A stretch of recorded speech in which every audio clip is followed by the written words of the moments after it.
You know, I think the rival in anime is something that everyone can appreciate, whether funny, badass, thought-provoking, or somehow everything in between. The rival can really get us thinking and wondering, do we like them more than the protagonist? And for rivals, Yu-Gi-Oh! GX is kind of the perfect place to talk about it. Now, I know, Yu-Gi-Oh! GX, it kind of has it coming in a lot of aspects. It does a lot of stuff that's bad and weird and everything, but I'd still say it's my second favorite Yu-Gi-Oh! Series, behind 5Ds, of course. But I'm gonna talk about a rival again. I already talked about Bastion. Oh god, Bastion. But this time we're here to talk about the Obelisk Blue, the proud, the elite Princeton. And yes, I'm calling him by his dub name, because the dub is far more hilarious. Look, just sit through the intro and then we can talk about it.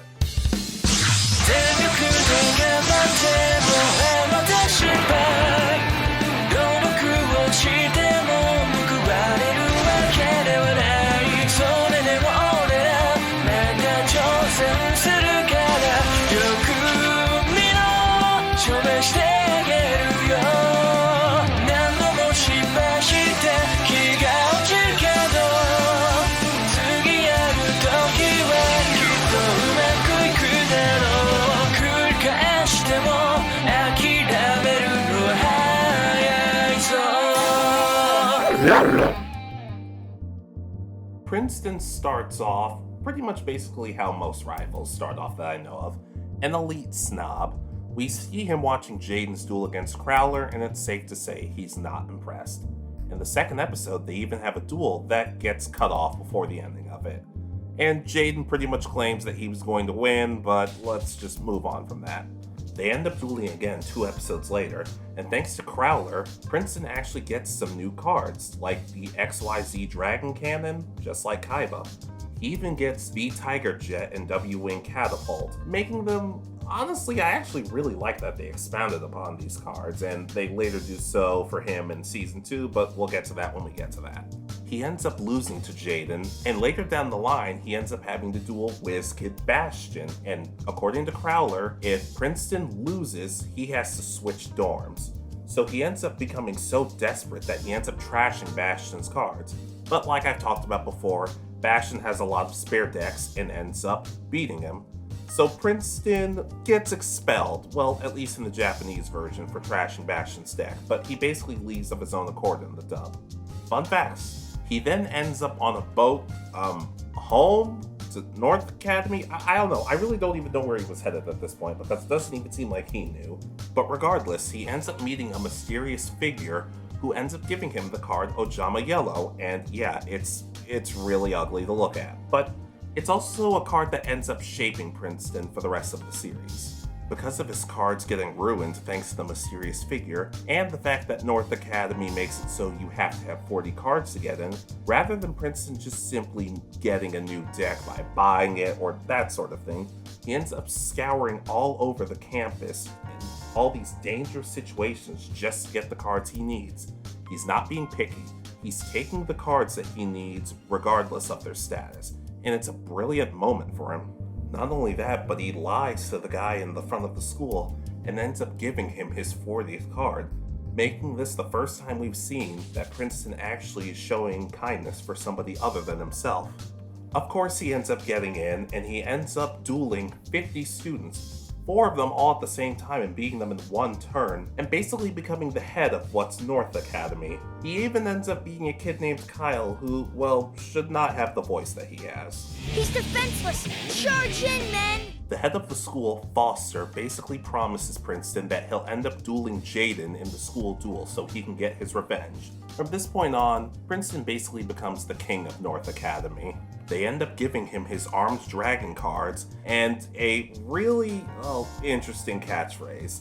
In the sub, it's Manjo My Thunder, and in the dub, it's, I think you know what it is. Why do you think I haven't said his first name yet? Because every time I say his first name, it happens. His catchphrase gets said.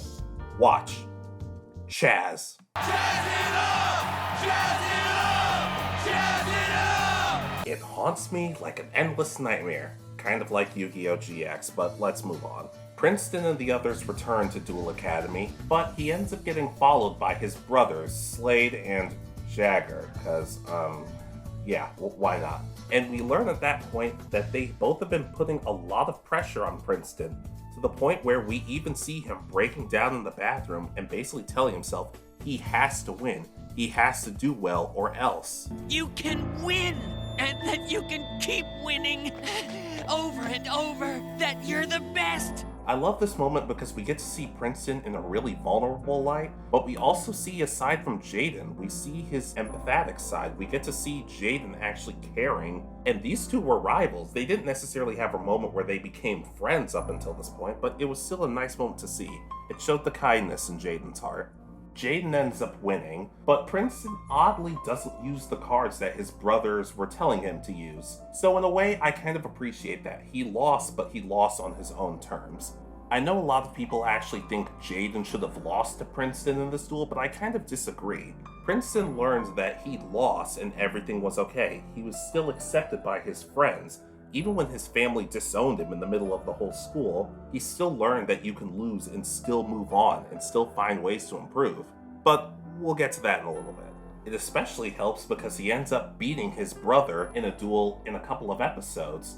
He uses cards with only 500 or less attack points, and he even finds Ojama Yellow's brothers, Ojama Green and Ojama Black, thanks to the help of Jaden. It's also at this point where we hear Jaden completely butcher the theme song lyrics, and it's, terrible. Hanging out with the crew in the schoolyard, yeah, finding trouble, never. You know, you don't have to follow me everywhere. Regardless, he ends up beating his brother, and in the Japanese version, his brothers admit that Princeton has grown, while in the English version, they still don't like him and they still basically act like he doesn't exist. But I'm actually okay with that because it shows once again that his family is at the school. Granted, part of that family is Shumley, but you gotta take the good with the bad, I guess. He also ends up holding one of the spirit keys and ends up dueling Don Zalug, or Christopher Walken? Next, I place a card face down. That'll do for now. What the hell? Okay. As much as I want to hate it, any Yu-Gi-Oh episode that has a Christopher Walken reference in it, I kind of have to give respect. But he ends up beating Don Zalug and ends up being one of the few people who actually beat their said Shadow Rider, which maybe I'll talk about another day why that didn't really work out. Of course, he ends up losing to the totally not suspicious Professor Banner alongside Alexis, and they end up being rescued by Jaden.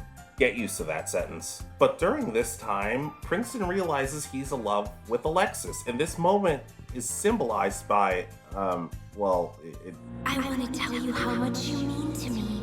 How much I love you. Wake up! Wake up! Wake up! Wake up! Boys, wake up! I don't know, guys. I don't know why they added that part. And in what must have been a great idea to, somebody, I guess, Princeton ends up stealing all the spirit keys and dueling Alexis over them. And if he wins, she has to be his girlfriend, which I'm sure isn't problematic in any sense if you don't think about it too much. Before that, though, he ends up ditching all of his cards, including his Ojamas, but they end up being brought back when he starts talking with Atticus. And as much as I don't love this episode, when Princeton gets his cards back, there's a little bit of a smile on his face when he's looking at the Ojamas. It's kind of a cute thing. Deep down, he missed them for sure. The sacred beasts end up getting awakened after Princeton loses, and ultimately, this is kind of where I would have changed things. Personally, I think it would have been kind of cool if Jaden, Princeton, and Alexis all went up against Kagemaru together. Not just Jaden because he's the main character. Jaden could have been the last person standing, for sure, but I don't know, all three of them working together, because this kind of felt like it was supposed to be a team arc, not a Jaden arc, which is, most of the series, sadly.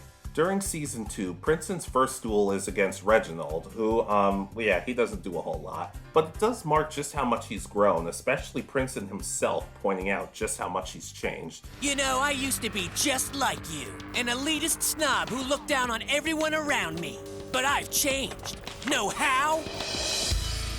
Now I'm a snob who only looks down on some people. But then as the Society of Light arc starts to happen, things get a bit more interesting. After completely and unnecessarily destroying Cyrus with basically one sentence. Please tell me it's just another rumor.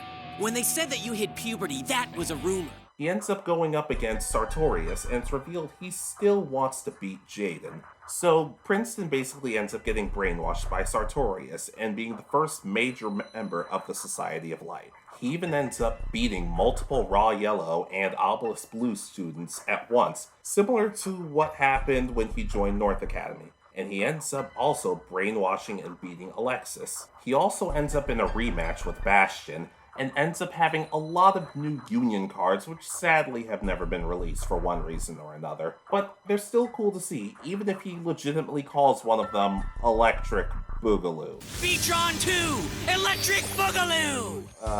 The dub is a blessing and a curse. After that duel, he ends up ditching his Ojamas yet again, only for Jaden to pick them up and use them in his duel against Princeton. And frankly, this is probably the best duel of Season 2. There are high stakes, there are some good moves between the two, and ultimately, it's just awesome of Jaden to never give up on his friend. Despite all the flack I give Jaden, he is a good protagonist, but I'll talk about him another day. We also learned that Princeton is apparently a complete slob, and he ends up waking up from the brainwashing during the duel, and they decide to keep dueling, only for the Ojamas to completely turn on Jaden and claim that he threatened them with violence to duel Princeton, which, honestly, I would have done the same thing.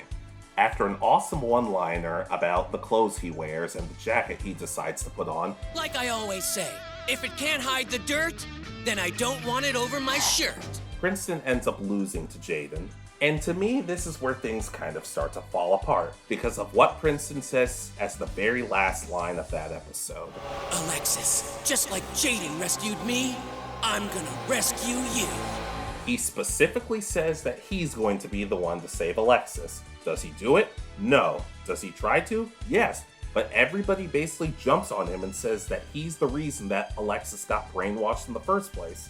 In my opinion, it would have been okay for Princeton to redeem himself and save Alexis. Did she have to fall in love with him? Absolutely not. But she could have seen just how much he's grown and how much he wanted to help her, especially considering this would have been the third duel between the two of them, and it would have been a nice tiebreaker. But no, I guess Jaden just sort of has to do everything. On the plus side though, we get to see and hear one of the most beautiful poems I have ever heard in my entire life. And sadly, it's not appreciated by Alexis, or Hasselberry, or Cyrus. My love for you is like an Ojama. I love you more than a trip to the Bahamas. And even more than a llama loves his mama. I love you in a dress, but also in pajamas. And you'll always be my little Lexi Rama. And Alexis seems to respond to it the same way that most people respond to me when I try to introduce them to pro wrestling. I don't even know how to respond to that. Regardless, even after that kerfuffle, he does end up winning the Gen X tournament and saving a good amount of the students he brainwashed into the Society of Light. It honestly kind of makes up for the fact that he hasn't had a lot of wins recently, or at least a lot of important wins recently. He ends up dueling against the returning Blair Flanagan, a Yu-Gi-Oh character that everybody except me seems to hate. She ends up using a Mystic deck against him, which sadly has never been released, but not before the whole crowd supporting him before the duel just ends up with a bunch of random bizarre nicknames. It's kind of amazing. The Chazz! Jazzman! Jazzberry Pie! The Jazzmanian Devil! Chazz-o-licious! Alright, I think she gets the point. During Season 3, Princeton probably had some of his funniest moments. That's probably just because 4Kids kind of just gave up in this regard. Especially when it came to him dueling Adrian Gecko. Beforehand, he basically goes off about how much richer he is and how much more important he is to some hilarious results. Who cares if he's richer than me? And so what if he's more powerful? I'm really good at playing card games. And that's what life is really all about anyway! And he and Adrian duel, and there are specific lines that include both bad dialogue The sooner I beat you, the less bad dialogue I have to hear. and how to activate spell cards. And, I reveal 2 of my face downs. But how? Easy. I just call out their names dramatically and they pop up. Haven't you played this game before? Because it's a pretty common occurrence. Watch. Go Rainstorm! the spell card line is probably my favorite one. Afterwards, thanks to Bell, Princeton ends up getting completely brainwashed again, and ends up dueling a lot of people and brainwashing them again. It's honestly kind of boring, and he ends up getting sent to the stars thanks to Jaden and his selfishness alongside everybody else. Not a whole lot for Season 3 and him. Princeton ends up promoted back to Obelisk Blue in Season 4. Oh yeah, that's right. When he returned after North Academy, he ended up in Slifer Red because technically he was a new student. It didn't amount to that much, but it was still kind of a cool thing. He also ends up becoming Aster Phoenix's protege because he decides he wants to go pro when he graduates. This would have been a really cool thing to build up throughout the series rather than just cram it all into Season 4, but what are you gonna do? It ends up overwhelming him, and he makes a crucial mistake that ends up costing Aster big time. He also ends up dueling Jaden one last time, and he's dressed as Ojama Yellow cause, why not?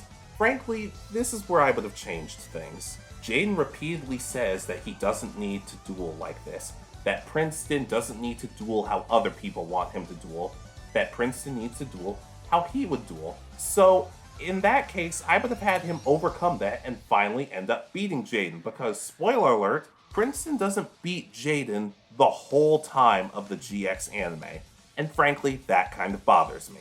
I would have liked one definitive win, just so Princeton could hang his hat on that, but no, he ends up losing basically on purpose, and then he ends up dueling Aster Phoenix, and a lot of people seem to think that Princeton should have lost this duel, but I completely disagreed. It showed that he was ready for the pros. Aster didn't look weak in defeat. It was a good duel, and it was fun, and Princeton ended up redeeming himself.